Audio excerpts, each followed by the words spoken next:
Today, Americans are drowning in overly debated issues such as immigration, Medicare, terrorism, leaked emails. Although these are important topics, the issue that will affect the most Americans is the issue of the 1%. 1%. 1%. 1%. 1%.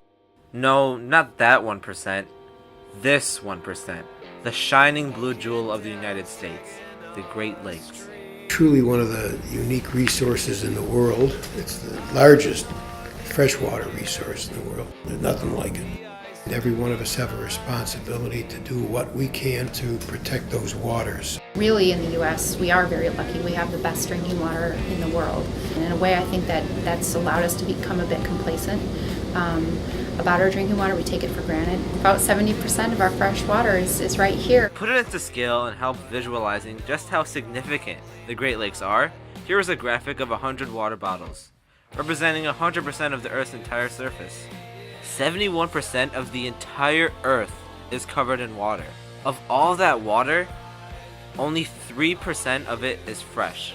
Of that 3% of fresh water, 2/3 of it is trapped in ice in glaciers. That means 1% of all the water on Earth is fresh and accessible. Fresh water will be the great battleground of the future. It's not going to be a war over oil or over fuel or energy. It's incredibly important that we do protect the Great Lakes, it being, in my opinion, in the opinion of Clean Water Action, really the most precious natural resource we have, not only in Michigan, but in the country and arguably worldwide.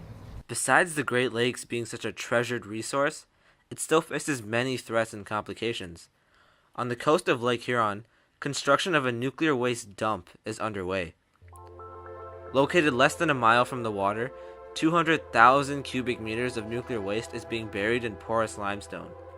That's right next to the most important freshwater ecosystem in the world. The notion that we are going to store nuclear waste anywhere near the Great Lakes just makes like a sense. That's a fact. Water moves, and water moves downhill. And so ideally, anything you bury underground, you're going to keep away from water. We haven't been successful with storing nuclear waste in this country. We haven't done it yet. We don't know how well we can do at this. Wanting to put this repository right next to 70% of the world's freshwater, that is cause for concern, and I would like to see a lot more dialogue on it. The Great Lakes are a huge portion of the world's fresh water supply, so anything that could potentially contaminate those waters is something we need to be paying attention to and really thinking about long and hard before we move forward with doing something like that. There are not nearly enough politicians in the state of Michigan right now that put their money where their mouth is when it comes to protecting the environment. They'll pull it out on the stump, say, oh, we need to protect our Great Lakes. But if you check their voting records, more than half of our state house and state senate right now have 0% voting records when it comes to the environment. It's a very tragic example of what happens when you don't have a government that is very, very active in protecting its people. Protection. The people of Flint, Michigan needed protection. Instead, they were poisoned and their children were affected. The common public began to catch on to the atrocities occurring in Flint, but almost an entire year after the incident occurred. Since the filming of this documentary began, we have been following the water contamination situation in Flint, Michigan, where it has now exploded onto the national scene. It has received coverage from multiple news sources and even emergency action from President Barack Obama. We still don't have drinkable water in the city of Flint. Up to 10,000 children have been poisoned with lead, all because the state of Michigan decided that it was less expensive to use untreated Flint River water rather than river or water from the Great Lakes. We used to make jokes about the things you would find there, like you would dump a dead body in the Flint River. It sounds terrible, but that's the reputation it has. They decided to hook Flint back up to the good water, but only pay for half the hookup.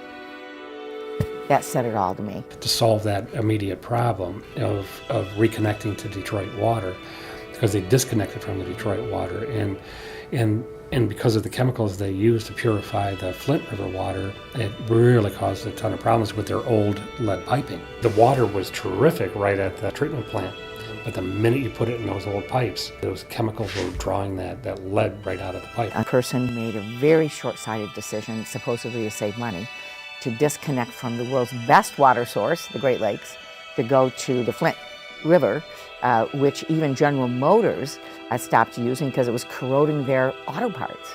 I mean, they caused the damage, will only pay for half of the reconnection. The scariest part is the level of irreversible damage, because it's not just, oh, well, we'll send a doctor and it's fine, you know what I mean? So now it's, well, the damage has been done, what do we do? Drinkable water here in the United States is not something that Americans shouldn't not have access to that. So that's of great concern to us. There's going to be devastating long-term impacts for children that have been exposed to lead in the Flint area. People don't really pay attention to the issues until the very last moment when they're forced to make a decision because they trust the people that they elect, and hopefully they can. People of Flint were relying on their government, and it let them down. It failed them. They're actively trying to make people know less when it's the opposite, where people should know everything. The scarcity of fresh water in the world is a vital situation that needs to be addressed. It is an enormous situation that is seldom mentioned amongst politicians. The United States cannot afford to have the Great Lakes poisoned as the water was in Flint, Michigan. Let's not forget that over 60% of the human body is composed of water. That puts the responsibility on each and every one of us to protect our freshwater resources.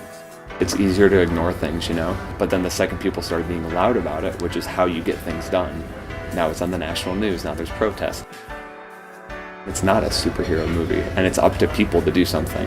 As all Americans, rather as all humans consume water, the issue of fresh water demands the input and attention of our presidential candidates. Water is essential for the endurance of America and the world.